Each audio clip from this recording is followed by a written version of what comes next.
Traditionally, BMW has made their hot hatchbacks a little differently. Wind the clock back 15 years to when this car came out and everyone was making a 2-litre turbo front-wheel drive hatchback.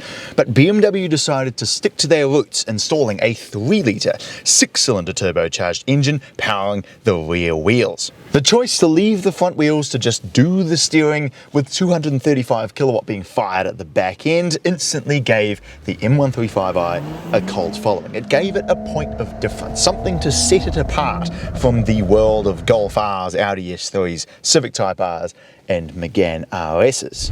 However, comedically, a study in the 2010s found that 80% of BMW 1 Series drivers thought their car was front-wheel drive, even when it wasn't. And so the unique rear-wheel drive 1 Series died in place of a mini-sourced 2-litre turbo 4 mounted round the other way.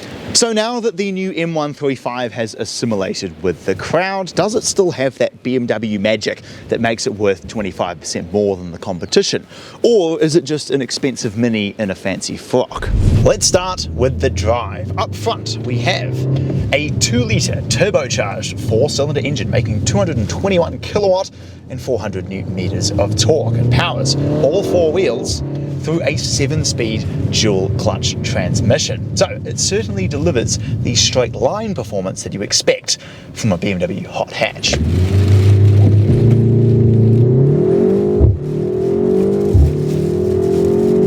It'll do 0 to 100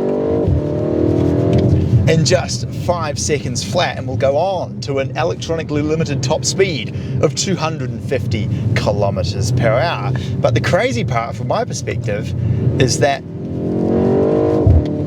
all that noise you're hearing, the throaty 4-cylinder racket, all of the burbles from the back end on the overrun and the upshift farts, it's completely fake. All of it is coming through the speakers. The transmission is fantastic too. Naturally, with all dual clutches, it has a tendency to kind of launch you across the car park if you stab the throttle a bit quick when you're moving around slowly. But out here, that's where it's at its best. The paddle shifters deliver a crisp and firm, immediate shift as soon as you pull them, and the grip is simply incredible. BMW decided to leave the limited slip diff on the shelf for this car, opting for an electronic limited slip diff in the 4-wheel drive system instead. But honestly, I'm not complaining through these corners. This thing handles remarkably well. The suspension is nice and stiff, the grip is face bending, and the power is simply fantastic on corner exit. The only thing it could possibly do with is some slightly more communicative steering, but other than that, the drive is faultless. While definitely a little different to the rear-wheel drive BMW 1 Series of old, it still has that BMW magic where it can be driven perfectly comfortably to and from work, getting 8.4 litres per 100k, but then it can also go and eat up a back road, doing 0 to 100 in 5 seconds flat. But what about the rest of the car? Well, the boot is probably only big enough for basic shopping because the opening is very narrow and the roofline slopes, although it is handy to be able to fit a few more permanent items underneath the boot floor.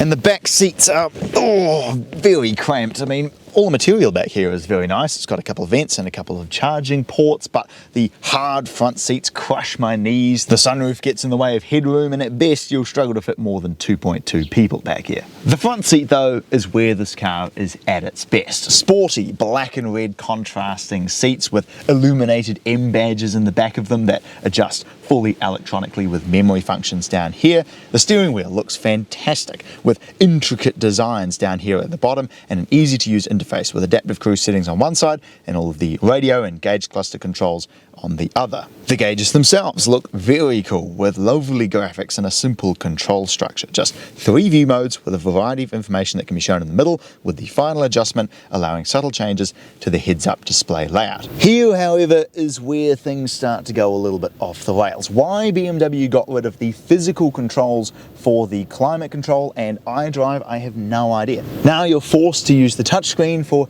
everything from changing the temperature to adjusting the radio station. There's nothing wrong with the shift knob, the start button, and the handbrake down here. They're all physical and reasonably easy to figure out. But surely they could have put some proper physical controls in here rather than these weird haptic touch things that only seem to work half the time. And to my surprise, despite all of the latest tech and probably mainframe sized computer running this thing up here, it's just really slow and laggy to use. And the layout of all the features is just a bit of a mess. Why do I need to see BMW ID and data privacy coming up as like the most important things here at the top of the infotainment system? All I'm going to use is Apple CarPlay, the radio, and the maps. Put them as the most important things and relegate everything else to a settings menu where I don't have to look at it, and it would massively declutter this infotainment system and make it a heck of a lot easier to use. However, despite the frustrating control layout with everything just showing up in a massive list that's not even in alphabetical order,